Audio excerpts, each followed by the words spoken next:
عظیم سرمایہ عمدۃ المدرسین رئیس المفکرین استاذ العلماء شیخ الحدیث والتفسیر پیر سائیں غلام رسول قاسمی صاحب زیدہ شرف ہو سٹیج دی زینت بنے نے ساڑھے سیران دا تاج بنے نے اپنی طرفوں انتظامیہ دی طرفوں 81 شمالی دی طرفوں پورے اہل علاقہ دی طرفوں آپنو اہلاً وسالاً مرحبا ست بسم اللہ جی آیا نو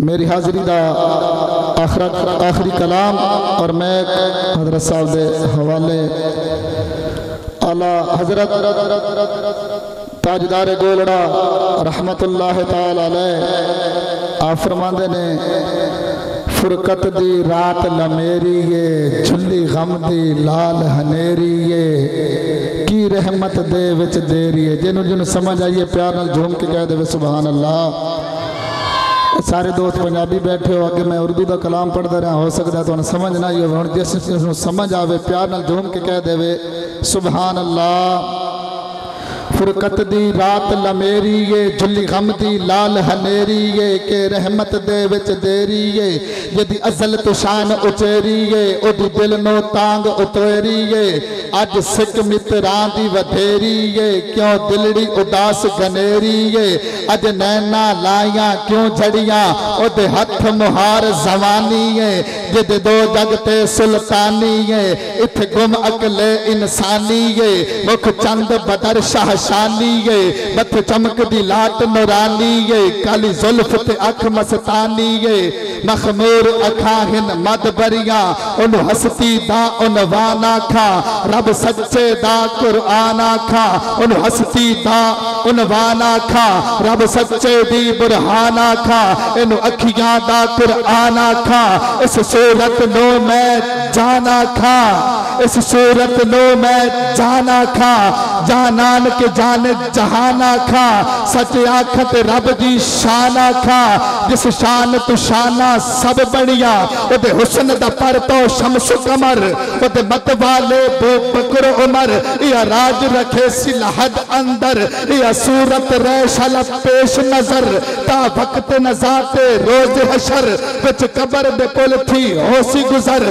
سب کھوتیاں تھی سن تد کھریاں نہ جن و بشر نہ شاہ و گدا نہ جن و بشر نہ کوئی پرندہ حیاتی مماتی نہ مویا نہ زندہ نہ تختہ تو تاجاں تو سلطان ہوندے محلہ دے والی نہ دربان ہوندے نہ ملدی کسے میں کدی زندگانی حوالہ اے ہوندی نہ ہوندہ اے پانی نہ عرشی نہ فرشی نہ خاکی نہ نوری زمانے تے کدوی نہ ہوندہ ظہوری کسے شہدوی اتسایا نہ ہوندہ جو رب نے محمد بنایا نہ ہوندہ نہ جن و بشر نہ شاہ و گدا بٹھی جسوی نصیر یہ شان خدا اٹھے ہوش تے موہی بول اٹھیا سبحان اللہ ما اجملکا ما احسنکا ما اکملکا کتھے مہر علی کتھے تیری سنا مشتاق اکھاں کتھے جا لڑیاں کتھے مہر علی کتھے تیری سنا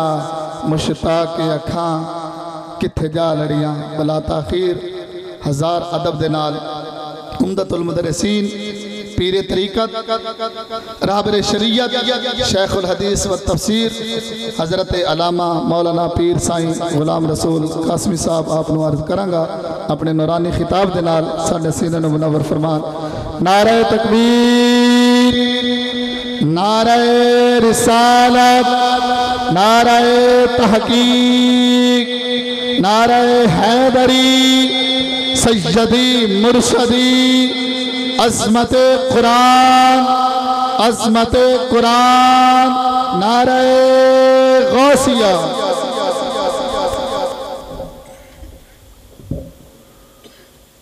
بسم اللہ الرحمن الرحیم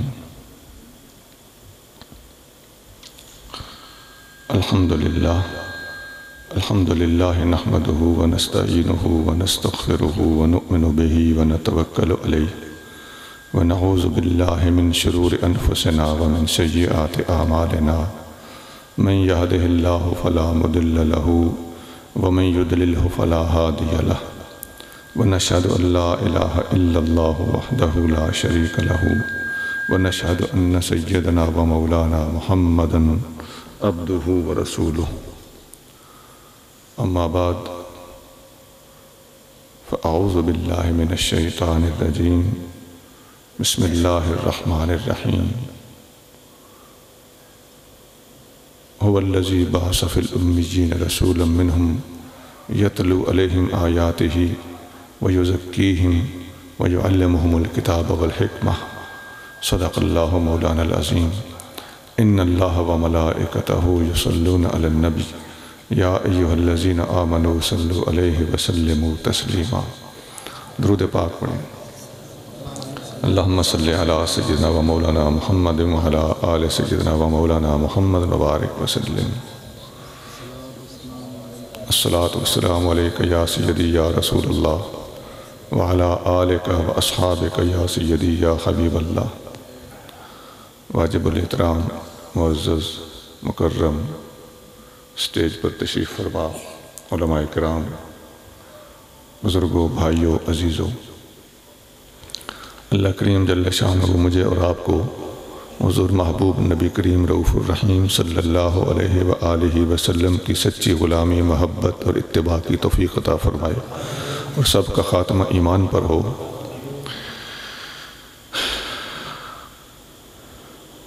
اپنی گزارشات پیش کرنے سے پہلے اپنی ایک کمزوری کا اظہار کرنے لگا ہوں۔ اگر میں آپ کے سامنے سر نہ لگاؤں اور قرآن حدیث کی روشنی میں مضبوط باتیں آپ کے سامنے رکھوں، کیا آپ برداشت کریں گے؟ اور ایسی باتیں پیش کرنے کی کوشش کروں کہ آپ یہاں سے اٹھ کر اپنے گھروں کو جائیں تو آپ اپنے دل سے پوچھیں آج ہم نے کچھ سیکھا ہے کہ نہیں، تو آپ کا ضمیر کہے کہ واقعی آج ہم نے دین سیکھا ہے۔ ہمیں اپنی محفلوں میں علمی رنگ بھرنا ہوگا، باحوالہ بات کرنا ہوگی، دین کے مختلف پہلوؤں پر اظہار خیال کرنا ہوگا، اپنی قوم کو وسیع علم فراہم کرنا ہوگا، اپنی قوم کو جہالت سے نکال کر علم کی روشنی میں لا کر کھڑا کرنا ہوگا۔ میڈیا کا دور ہے، یورپ کی یلغار ہے، مختلف مذاہب اور مسالک اپنی تبلیغ کے لیے مختلف ہتھ کنڈے اختیار کر رہے ہیں۔ ہمیں بھی اپنے دور کے تقاضوں کے مطابق لوگوں کو دینی علم جس کے ذریعے سے ہمارے نوجوان مضبوط ترین مسلمان تیار ہو کر سامنے آ سکیں،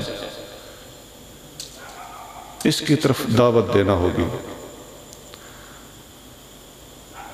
اسی سوچ اور ذہن کے ساتھ فقیر بھی کوشش کرے گا کہ اس دور کے تقاضوں کے مطابق چند باتیں اپنے گفتگو میں آپ کے سامنے رکھ سکے۔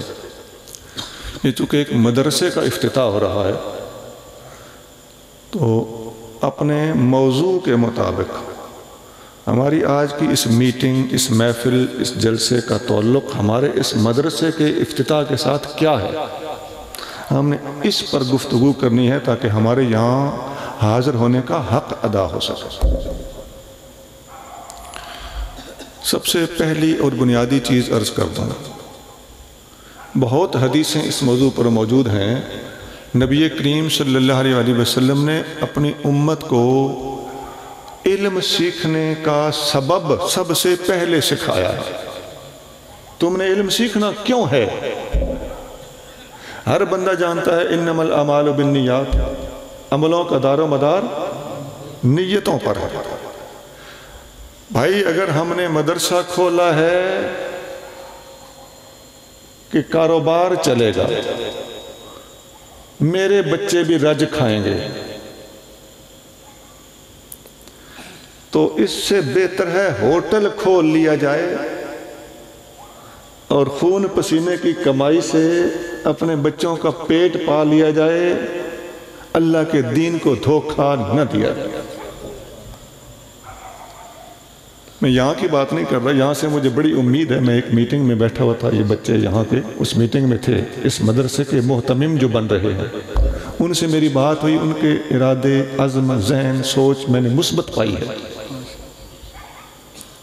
لیکن میں عمومی قاعدہ بتا رہا ہوں، اصول بتا رہا ہوں۔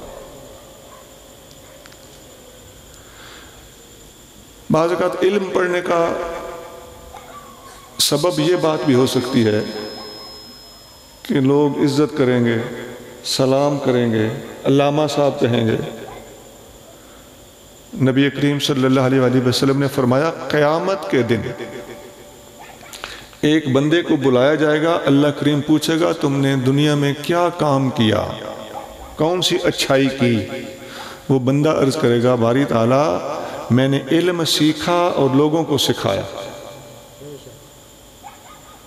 اللہ تعالیٰ فرمائے گا تم نے علم اس لیے سیکھا تھا کہ لوگ تمہیں حضرت علامہ کہیں، علامہ صاحب کہیں، تم نے جو کچھ چاہا وہ تمہیں مل گیا، لوگوں نے تمہیں علامہ صاحب کہا، تمہاری نیت پوری ہو گئی۔ آج میرے گھر میں تیرا کوئی حصہ نہیں، فرشتوں کو حکم ہوگا کہ اس کو پیروں سے پکڑو، ناک کے بل گھسیٹو، جہنم میں پھینک دو۔ یہ حدیث مسلم شریف حدیث کی کتاب ہے، اس میں موجود ہے۔ ایک اور حدیث مشکات میں ہے، نبی کریم صلی اللہ علیہ وآلہ وسلم نے فرمایا من طلب العلم لیجاری بہ العلماء او لیماری بہ السفہاء ویصرف بہ وجوہ الناس الیہ ادخلہ اللہ النار۔ جس نے علم اس لیے حاصل کیا کہ علماء کی مجلسوں میں بیٹھے گا، جاہلوں میں تک بندیاں کرے گا، لوگوں کے چہرے اپنی طرف پھیرے گا، لوگوں کی توجہ حاصل کرے گا، ٹوریں بنائے گا، اللہ تعالیٰ اسے جہنم میں پھینکے گا۔ علم دین کا حاصل کر رہا ہے، نیت کے اندر کوئی خرابی ہے، اللہ کریم نے اس کے حاصل کیے ہوئے علم کو اس کے متھے مار دیا اور ادخلہ اللہ النار، اللہ اسے جہنم میں داخل کرے گا کہ وعید سنا دی۔ جامع ترمذی میں ایک حدیث ہے کہ قیامت کی نشانیوں میں سے ہے، نبی کریم صلی اللہ علیہ وسلم نے فرمایا کہ تعلم لغیر الدین، دین کے علاوہ دنیاوی مقاصد کے لیے، دنیا کمانے کے لیے علم حاصل کیا جائے گا۔ اب تک جو میں نے گفتگو کی ہے مختصراً، اس کا خلاصہ یہ نکلا کہ سب سے پہلے تو ہم نے دین سیکھنے، کتابیں پڑھنے، مدرسہ کھولنے، ان سارے کاموں کے لیے اپنی نیت کو چیک کرنا، اس میں کوئی خرابی تو نہیں۔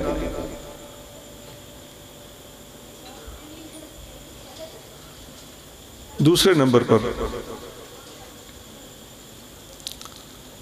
جو ہم علم حاصل کریں اس علم کو صرف اور صرف بیان کرنا کافی نہیں ہے، اس پر عمل کرنا بھی ضروری ہے۔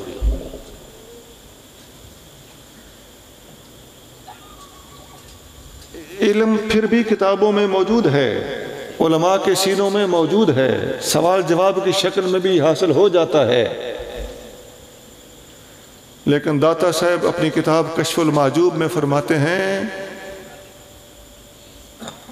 کہ جاہل آدمی کے لیے علم کا ایک نقطہ حاصل کرنا پہاڑ کو سر پہ اٹھانے سے بھاری ہوتا ہے، اور جاہل آدمی کے لیے جتنا علم حاصل کرنا مشکل ہے، علم والے آدمی کے لیے اپنے علم پر عمل کرنا اس سے زیادہ مشکل ہوتا ہے۔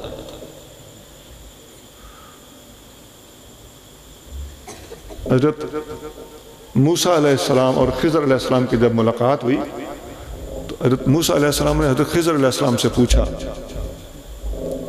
کہ اب بچھڑ رہے ہیں، مجھے کوئی جاتے وقت نصیحت فرمائے۔ یہ تفسیر بغوی میں اسی 16ویں سپارے کی انہی حضرت خضر اور موسیٰ علیہ السلام والے واقعہ کی آیتوں کی تفسیر میں یہ واقعہ لکھا، یہ بات لکھی ہوئی۔ حضرت خضر علیہ السلام نے آخری وصیت فرمائی۔ آپ نے حضرت موسیٰ علیہ السلام سے فرمایا اطلب العلم لتعمل به ولا تطلبه لتحدث به۔ نکھڑتے وقت، جدا ہوتے وقت نقطہ بتا رہے ہیں کہ علم اس لیے حاصل کرو کہ اس پر عمل کرو گے۔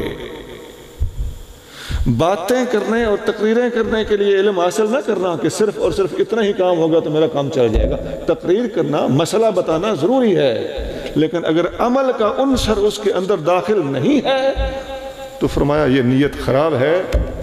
علم عمل کرنے کے لیے حاصل کرو، پھر بتانا بھی پڑے تو ٹھیک ہے۔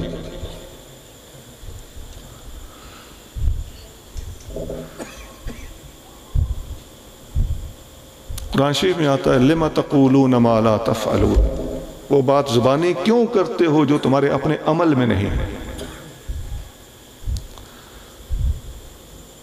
یہ میں نے مختصراً دوسری بات بھی تمام کر دی۔ اب دو باتیں ہو رہی ہیں، ایک تو علم سیکھنے کے لیے اپنی نیت ٹھیک کی جائے، نمبر دو علم اس لیے سیکھا جائے کہ اس پہ عمل بھی کیا جائے۔ میں جو اپنے دوست احباب، اپنی قوم، اپنے اہل سنت میں تجربہ ہے، مشاہدہ ہے، دنیا پھرتے رہتے ہیں، جو کمزوریاں میں دیکھتا ہوں میں ان پر انگلی رکھ رہا۔ اب جتنے حضرات آپ تشریف فرمائے ہیں، میرا یہ بھی گیس ہے اور میرا یہ تجربہ ہے کہ ہماری عوام اس قسم کی گفتگو سن کے کچھ بندے تو خوش ہوتے ہیں، یار آج کام کی باتیں ہم سن رہے ہیں، اور جن لوگوں کو صرف اور صرف ترنم اور سر کی چس لگی ہوئی ہے وہ بیزار ہونے لگتے ہیں۔ ایسے مولوی نے بات نہیں بلانا، یہ سانی رگڑا رہا جاتا ہے۔ حالانکہ ہونا یہ چاہیے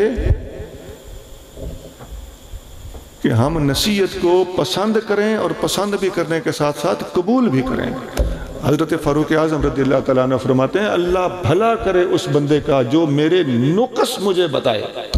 میں نقص پنجابی میں بول گیا، جو میرے عیب مجھے بتائے، جو میرے نقص مجھے بتائے۔ تو ہم تو ہمارا کوئی عیب ہمیں بتائے تو ہم مچھر جاتے ہیں، لیکن فاروق اعظم فرماتے ہیں اللہ اس کا بھلا کرے۔ چاپلوسی عزیزان گرامی ہر کوئی کرتا ہے اور کھری کھری کوئی سناتا ہے۔ اللہ کریم ہمیں اپنی اصلاح والی باتیں قبول کرنے کی اور ان پر عمل کرنے کی توفیق عطا فرمائے۔ اب آئیے اس درس اور اس تدریس کی فضیلت کیا ہے، تاکہ اس مدرسے کے افتتاح سے متعلق یہ پہلو بھی تشنہ تکمیل نہ رہ جائے۔ اللہ کریم قرآن شریف میں ارشاد فرماتا ہے، یہ آیت میں نے آپ کے سامنے پڑھی ہے، یہ سورۃ جمعہ کی آیت ہے۔ اللہ فرماتا ہے اللہ وہ ہے جس نے امی لوگوں میں اپنا شان والا رسول بھیجا جو ان کے سامنے اللہ کی آیتیں پڑھتا ہے، انہیں نگاہ سے پاک کرتا ہے، انہیں کتاب بھی سکھاتا ہے اور انہیں حکمت بھی سکھاتا ہے۔ نبی کریم صلی اللہ علیہ وسلم کو معلم الکتاب اور معلم الحکمت بنا کر اللہ تعالیٰ نے بھیجا۔ معلم الکتاب کا معنی ہے کتاب پڑھانے والا، معلم الحکمت کا معنی ہے حکمت پڑھانے والا۔ نبی پاک علیہ السلام معلم ہیں، کس چیز کے؟ قرآن و حکمت کے۔ کن کے معلم ہیں؟ پوری کائنات کے معلم، سب کو علم سکھاتے ہیں۔ ایک حدیث ابن ماجہ حدیث کی کتاب ہے، اس میں حدیث ہے نبی کریم صلی اللہ علیہ وسلم مسجد شریف میں تشریف لائے، آگے کچھ صحابہ اکرام علیہم رضوان بیٹھے ہوئے تھے۔ صحابہ اکرام بیٹھ کے اللہ کا ذکر کر رہے تھے۔ نبی کریم صلی اللہ علیہ وسلم نے فرمایا یہ بہت اچھا کام کر رہے ہیں۔ آپ تھوڑی دور آگے مسجد کے دوسرے گوشے میں تشریف لے گئے، وہاں کچھ صحابہ اکرام بیٹھ کر علم پڑھ رہے تھے، پڑھا رہے تھے، درس اور تدریس کا کام جاری تھا۔ نبی کریم صلی اللہ علیہ وسلم نے فرمایا وہ جو پہلے ذکر کر رہے تھے وہ بھی اچھا کام ہے، اور یہ لوگ اس سے بھی اچھا کام کر رہے ہیں۔ پتہ چلا کہ یہ ذکر اور یہ ہم جو سنی ذکر کرتے ہیں، ہم سر شر بھی مارتے ہیں، ماشاءاللہ میں اعتراض نہیں کر رہا، لیکن اس سارے کچھ کے اچھا ہونے کے باوجود نبی پاک علیہ الصلوۃ والسلام نے درس و تدریس کو اس سے بھی زیادہ اچھا قرار دیا اور پسند فرمایا۔ پھر فرمایا انما بعثت معلما، اللہ نے مجھے اسی کام کے لیے بھیجا ہے، درس و تدریس کے لیے بھیجا ہے، معلم بنا کر بھیجا ہے۔ ثم جلس فیہم، پھر نبی کریم صلی اللہ علیہ وسلم انہیں لوگوں میں بیٹھ گئے تو 3 طریقوں سے ترجیح دی۔ فرمایا ذکر والوں سے تعلیم والے بہتر ہیں۔ نمبر 2 فرمایا میں اسی تعلیم کے مشن کے ساتھ بھیجا گیا۔ نمبر 3 پھر آپ ان کے اندر بیٹھ بھی گئے۔ یہ 3 طرح سے آپ نے علم کی محفل کو ذکر کی محفل پر ترجیح دی، فوقیت دی اور زیادہ افضل، احسن اور اخیر قرار دی۔ ایک اور حدیث میں آتا ہے حضرت فاروق اعظم رضی اللہ تعالیٰ عنہ، یہ سیر و اعلام النبلاء ایک کتاب ہے، اس کی پہلی جلد میں ابن عمر اس کو روایت کرتے ہیں، اور کتابوں میں بھی ہے۔ حضرت عمر فاروق رضی اللہ تعالیٰ عنہ نے نبی کریم صلی اللہ علیہ وسلم سے 12 سالوں میں سورۃ بقرہ پڑھی۔ بعض کتابوں میں 10 سال ہے، بعض کتابوں میں 8 سال ہے۔ علماء نے لکھا ہے کہ اس سے مراد بہت سارے سال بیان کرنا مقصود ہے، عدد مخصوص مراد نہیں۔ چلیں 8 سال لگا لیں، اس کی کوئی مصلحت بھی ہے کہ 8 سال ہی سجدے بھی ہیں، کیونکہ مدینہ کا قیام تو سارا 10 سال ہے۔ 8 سال میں فاروق اعظم نے نبی کریم صلی اللہ علیہ وسلم سے ایک سورۃ بقرہ سبق لے لے کے پڑھی۔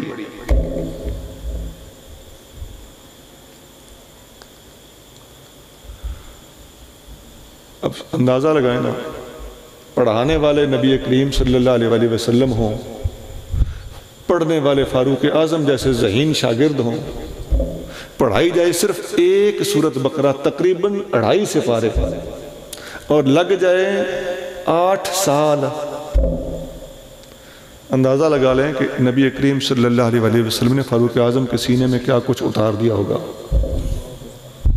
ایک حدیث بخاری میں ہے، صحیح بخاری، نبی کریم صلی اللہ علیہ وسلم فرماتے ہیں کہ میں نے خواب دیکھا کہ میں دودھ کا پیالہ پی رہا ہوں، حتیٰ کہ دودھ میرے ناخنوں میں سے بھی پھوٹ پڑا، اور اپنا بچا ہوا دودھ میں نے عمر کو دے دیا تو عمر نے سارا پیالہ ختم کر دیا۔ تو صحابہ نے پوچھا یا رسول اللہ اس خواب کی تعبیر کیا ہے؟ آپ صلی اللہ علیہ وسلم نے فرمایا دودھ کی تعبیر علم ہے۔ گویا عمر فاروق حضور کا سارا بچا ہوا علم پی گئے۔ فاروق اعظم علمی طور پر تمام صحابہ میں ایک ممتاز مقام رکھتے ہیں۔ اکثر صحابہ اکرام کے آپ استاد ہیں۔ جس صحابی کو نبی کریم صلی اللہ علیہ وسلم نے فرمایا تھا نا کہ اللہم علمہ الکتاب والحکمت، ابن عباس، اے اللہ اس کو قرآن اور حکمت کا علم سکھا، یہ صحابی ہیں جو حضور صلی اللہ علیہ وسلم کے بعد عمر فاروق کے ساتھ لگ گئے اور ان سے اتنا زیادہ علم سیکھا کہ آپ ایک حدیث میں فرماتے ہیں حدثنی رجال مردیون، مجھے میری پسند کے استادوں نے حدیث بتائی، وَأَرْضَاهُمْ عِنْدِي عمر، اور ان میں میرا سب سے زیادہ پسندیدہ استاد عمر ہے۔ اور یہ حدیث عجیب بات ہے کہ یہ سیاستہ میں سے 6 کی 6 کتابوں میں یہ حدیث موجود ہے، بخاری، مسلم، ترمذی، ابو داؤد، نسائی، ابن ماجہ، 6 میں یہ حدیث موجود ہے۔ تو حضور صلی اللہ علیہ وسلم نے ان کو سورۃ بقرہ سکھائی اس طرح آمنے سامنے بیٹھ کے۔ اور ابن عمر رضی اللہ تعالیٰ عنہ، عمر فاروق کے بیٹے، وہ فرماتے ہیں کہ فلما تعلمہا، جب میرے والد صاحب سورۃ بقرہ سیکھ چکے، نہرا جزوراً، تو انہوں نے ایک اونٹ ذبح کر کے لنگر پکایا۔ یہ سنی لنگر جو پکاتے ہیں یہ ہم نے اپنے پاس سے رواج نہیں ڈالا ہوا، الحمدللہ یہ صحابہ اکرام کی سنت۔ اسی طرح حدیثوں میں آتا ہے نبی، یہ بخاری میں حدیث جو اب سنانے لگا، نبی کریم صلی اللہ علیہ وسلم صحابہ اکرام کو التحیات اس طرح سمجھاتے تھے جس طرح قرآن کی سورت پڑھاتے تھے۔ اب یہ ابن مسعود راوی ہے، اور ابن مسعود فرماتے ہیں کہ ہمیں نبی کریم صلی اللہ علیہ وسلم نے التحیات قرآن کی سورت کی طرح سبقاً پڑھایا۔ اب پتہ چل گیا کہ قرآن بھی حضور سبقاً پڑھاتے تھے اور التحیات بھی قرآن کی طرح سبقاً پڑھاتے تھے۔ یہ ہے درس دینے کا ثبوت نبی کریم صلی اللہ علیہ وسلم۔ ایک ایک صحابی پر محنت کی ہے، 2 4 10 پہ محنت کی ہے، تمام کو سامنے بٹھا کر درس و تدریس فرمایا ہے اور صحابہ پر محنت کی ہے۔ بخاری میں ایک اور حدیث ہے، نبی اسی طرح کے الفاظ ہیں، نبی کریم صلی اللہ علیہ وسلم ہمیں استخارہ سکھاتے تھے جس طرح ہمیں قرآن کی صورتیں سکھاتے تھے۔ استخارہ، اب حضور صلی اللہ علیہ وسلم کے استخارہ سکھانے کا فائدہ کیا ہوا کہ ہم نے استخارہ ٹی وی والوں سے پوچھنا ہوتا ہے۔ وہ خدا کے بندے، استخارے کی دعا اللہم انی استخیرک و استقدرک بقدرتک، یہ بخاری میں موجود ہے، مسلم میں موجود ہے، پڑھو، خود استخارہ کیا کرو، پھر استخارے کا جواب دینا، اس پہ تمہیں وثوق بھی ہوگا۔ یہ کیا عاملے والا طریقہ شروع ہو گیا کہ دوسروں سے جناب استخارے کرو، ہمیں ٹیلی فون آتے ہیں استخارہ کر کے دکھائیں۔ چلو کسی نہ کسی درجے میں یہ جائز بھی ہوگا، لیکن بات تو یہ ہے کہ ہمارے سنیوں نے بھی عجیب رویہ اختیار کیا ہوا ہے۔ ایک طرف سنت مؤکدہ ہوتی ہے، دوسری طرف ہم اباحت اصلیہ کا راستہ ڈھونڈ لیتے ہیں کہ جی اس سے منع نہیں کیا گیا۔ بھائی تھوڑا ہاتھ حوالہ بھی رکھو، جب سنت موجود ہے تو اس کو ترجیح نہ دینے کی کوئی اچھی سی وجہ بتاؤ نا، نہیں تو انسان بناؤ، شریعت کا مذاق مت بناؤ۔ اباحت اصلیہ وہاں ہوتی ہے جب باقی دلائل خاموش ہو، جب حدیث موجود ہے، سنت موجود ہے، اس میں تأکد موجود ہے، اور بخاری میں موجود ہے، مسلم میں موجود ہے، تو پھر ایسی مضبوط دلیلوں کے ہوتے ہوئے یہ راستہ، اس سے تھوڑا سا احتیاط کی ضرورت ہے، اور علم حاصل کرنے سے فرار حاصل نہیں کرنا چاہیے۔ سوکھے راستے ہم ڈھونڈتے ہیں، پکی پکائی کھانے کا شوق ہے، جس پہ تھوڑی سی محنت کرنی پڑے، ہاتھ جلانے پڑے، چولہا جلانا پڑے، محنت کرنی پڑے، ہاتھ سے پکانی پڑے، پیڑا گھڑنا پڑے، ایسا کام ہمیں مشکل لگتا ہے۔ یہ سنیوں کو اپنی اصلاح کی سخت ضرورت ہے، ایسے بہت سے معاملات میں ہم سست ہیں۔ اور حدیث درس و تدریس کے بارے میں عرض کر دیتا ہوں، ملتی جلتی حدیثیں میں اور سناتا ہوں تاکہ مدرسے سے متعلق کچھ باتیں زیر بحث آ جائیں۔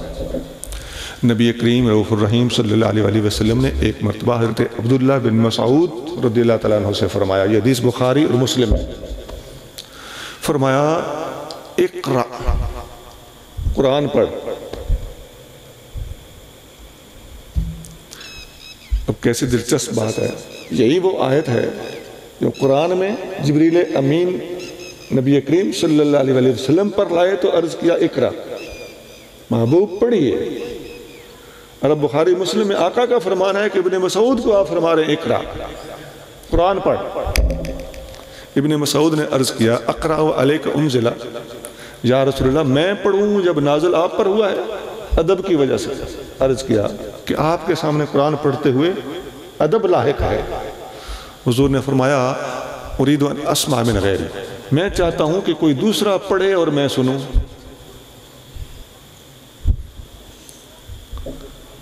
انہوں نے قرآن پڑھا، سورۃ النساء میں سے پڑھا، نبی کریم صلی اللہ علیہ وسلم نے سنا، اور آپ سن رہے تھے وَأَيْنَاهُ تَذْرِفَانِ، نبی پاک صلی اللہ علیہ وسلم کی آنکھوں سے آنسو جاری تھا قرآن سن کر۔ اب بتائیے قرآن کے بعد صحیح ترین کتابوں میں حضور کی یہ فرمائش موجود ہو، آج کل کی بولی میں بات کر رہا ہوں، ہماری محفلوں میں بھی فرمائش آ جاتی ہے نا عوام کو، اور وہ فرمائش بھی عوام ساری کی آپ یہاں 250-300 بندے بیٹھے ہیں، ایک بندہ اٹھ کے کھڑا ہو کے کہے کہ مجھے فلاں کلام سناؤ، یہ فرمائش ہے۔ اب 300 بندوں میں سے 299 بندوں کی وہ فرمائش نہیں ہے، وہ ایک تقریب کار ہے، اسے مصیبت لاحق ہوئی پڑی، وہ بعض اوقات کہہ دیتا ہے عوام کی فرمائش ہے، وہ اکیلا ساری عوام کا چاچا لگتا ہے، لیکن ان ظالموں کو یہ کوئی پتہ نہیں کہ یہ فرمائشیں میرے نبی کی سنت نہیں ہے، قرآن سننے کی فرمائش نبی پاک کی سنت۔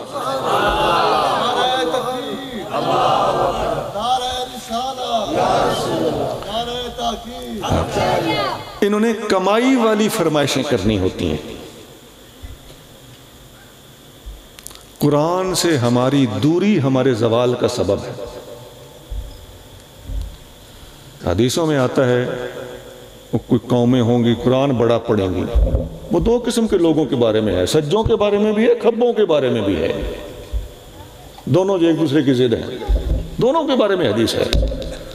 قرآن بڑا پڑھیں گے لیکن قرآن حلق سے نیچے نہیں جائے گا۔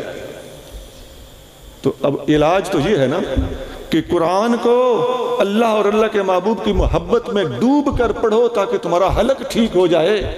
حلق کا علاج کرنا تھا اور ہمارے دوستوں نے کیا شروع کر دیا، حلق کا علاج کرنا مشکل ہے، قرآن ہی چھوڑ دو، جو زیادہ قرآن پڑھے وہ کہو یہ اسی ٹبر کا ہوگا۔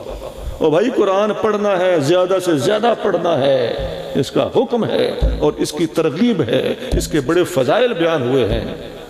خیرکم من تعلم القرآن وعلمہ کا یہی مطلب ہے، تم میں بہتر ہے ہی وہ جو قرآن کو پڑھے اور پڑھائے۔ ہاں اپنے حلق کا علاج کر۔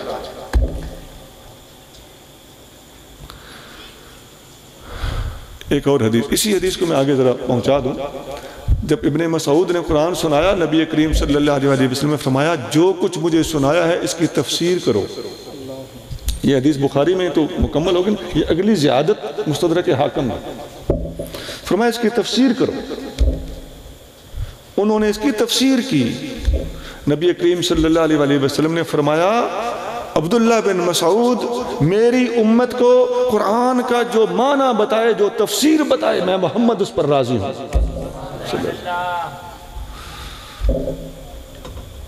ایک اور حدیث بھی انہی کتابوں میں ہے، بخاری اور مسلم میں ہے۔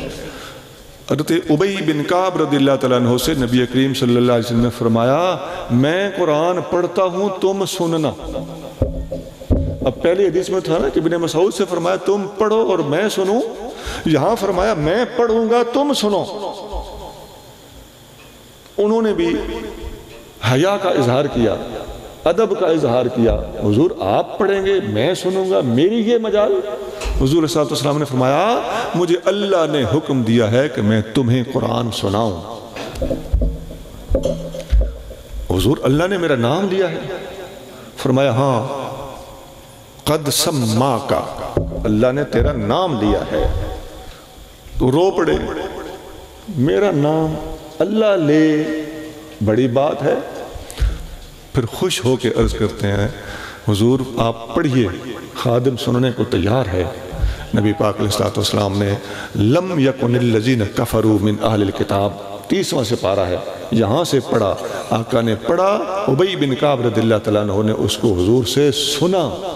اب پہلی حدیث میں فرمائش ہے کہ تم سناؤ میں سنوں، اور اس حدیث میں فرمائش ہے میں سناؤں گا تم سنو۔ قرآن کو پڑھنے، پڑھانے، سننے، سنانے اور اس کی تلاوت کی فرمائشیں کرنے کا حضور نے حق ادا کرا۔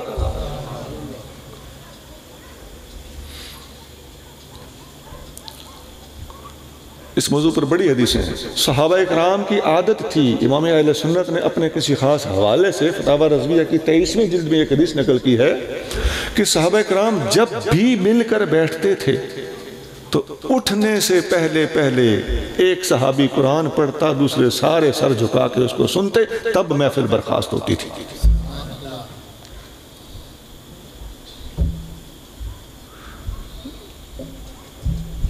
نبی کریم صلی اللہ علیہ وسلم نے درس دیا تو اتنا اہتمام فرمایا، حدیثوں میں آتا ہے کہ صحابہ اکرام نبی کریم صلی اللہ علیہ وسلم کے سامنے حلقہ بنا کے بیٹھتے تھے، اور حلقے کی یہ سنت صحابہ اکرام میں آگے تک جاری رہی۔ امام اعظم ابو حنیفہ رحمۃ اللہ علیہ فرماتے ہیں، مسند امام اعظم میں یہ حدیث، آپ فرماتے ہیں کہ میں 80 ہجری میں پیدا ہوا اور 96 ہجری میں میں نے حج کیا، عمر میری اس وقت 16 سال تھی، میرے والد گرامی حضرت ثابت میرے ساتھ تھے، جب ہم کعبہ شریف میں گئے تو میں نے دیکھا کہ ایک حلقہ ہے جس میں درس قرآن ہو رہا ہے۔ میں نے پوچھا حلقہ من ھذہ، یہ حلقہ کس کا ہے؟ حلقہ ہم پنجابی میں کہتے ہیں دائرہ بنا کے بیٹھنا، یہ حلقہ کس کا ہے؟ مجھے بتایا گیا یہ حلقہ ہے عبداللہ بن حارث جزء الزبیدی کا، صاحب رسول اللہ ہے، اور یہ رسول اللہ کا صحابی ہے صلی اللہ علیہ وسلم۔ فتقدمت،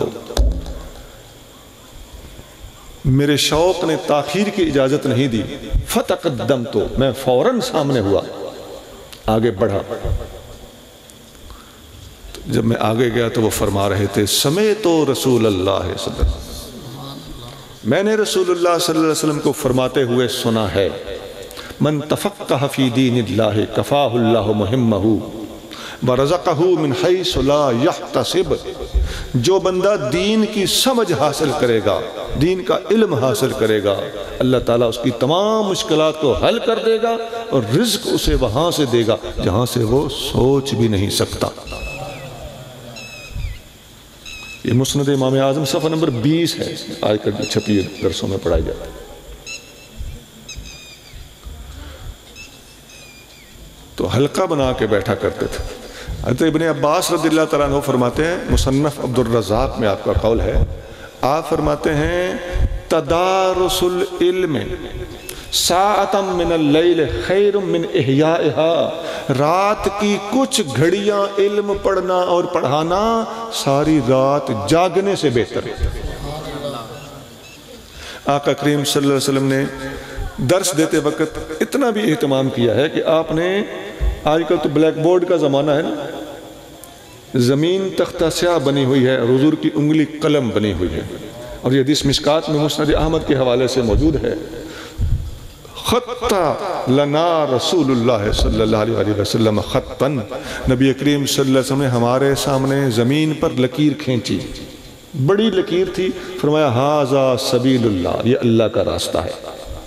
ثم خط خطوطا عن یمینہ و عن یسارہ، پھر لکیریں کھینچی اس کے دائیں اور اس کے بائیں، چھوٹی چھوٹی لکیریں کھینچی، اور فرمایا ان ساری چھوٹی لکیروں پر شیطان بیٹھا ہوا۔ مقصد کیا ہے؟ حضور کی امت کی اکثریت کا راستہ اللہ کا راستہ ہے، اہل سنت کا راستہ اللہ کا راستہ ہے، اور چھوٹے چھوٹے طبقوں کا راستہ شیطان کا راستہ ہے، اور فرمایا کہ ان میں سے ہر راستے پر شیطان بیٹھا ہوا کہہ رہا ہے ادھر آ جا، ادھر آ جا، ادھر آ جا، ادھر آ جا، اور جو اللہ کے راستے مین سٹریم کو، امت کے اجماعی اور جمہوری راستے کو چھوڑ دیتا ہے وہ شیطان کا شکار بن جاتا ہے، اور اس مین راستے پہ چلنے والا جنت کے راستے پہ اور اللہ کے راستے پہ سبیل اللہ پر چلنے والا ہے۔ اس میں حضور نے ڈایاگرام اور نقشہ بنا کے سمجھا کے درس دیا۔ یہ درس کے مختلف طریقے میں نے آپ کے سامنے رکھ دیے۔ بات وہ جو اندر وڑ جائے، بندہ گھر جائے تو وہ یاد رہے۔ میری گزارشات ختم ہوئی، خلاصہ 3 چیزیں ہیں۔ نمبر 1، مدرسہ کھولنا ہے، علم پڑھنا ہے، علم پڑھانا ہے، عالم بننا ہے، عالمہ بننا ہے۔ اللہ کریم ہمیں اللہ کو راضی کرنے کی نیت عطا فرمائے، نیت کا درست ہونا ضروری ہے۔ نمبر 2، جو علم حاصل کیا جائے اللہ کریم مجھے اور آپ کو اس پر عمل کی توفیق عطا فرمائے، ورنہ عذاب ہے۔ نمبر 3، علم پڑھنے اور پڑھانے کے جو آداب میں نے حدیثوں کی روشنی میں عرض کیے ہیں، اللہ کریم ان پر بھی عمل کرنے کی توفیق عطا فرمائے۔ مدرسے کی ترقی کے لیے بھی دعا کرتے ہیں، آپ حضرات کے وقت نکالنے کے لیے بھی دعا کرتے ہیں، علماء کے تشریف لانے کے لیے اور ہماری سرپرستی فرمانے کے لیے بھی ہم ان کے لیے دعا کرتے ہیں۔ ان کا سایہ ہمارے سروں پہ اللہ کریم قائم دائم رکھے۔ وآخر دعوانا ان الحمدللہ رب العالمین۔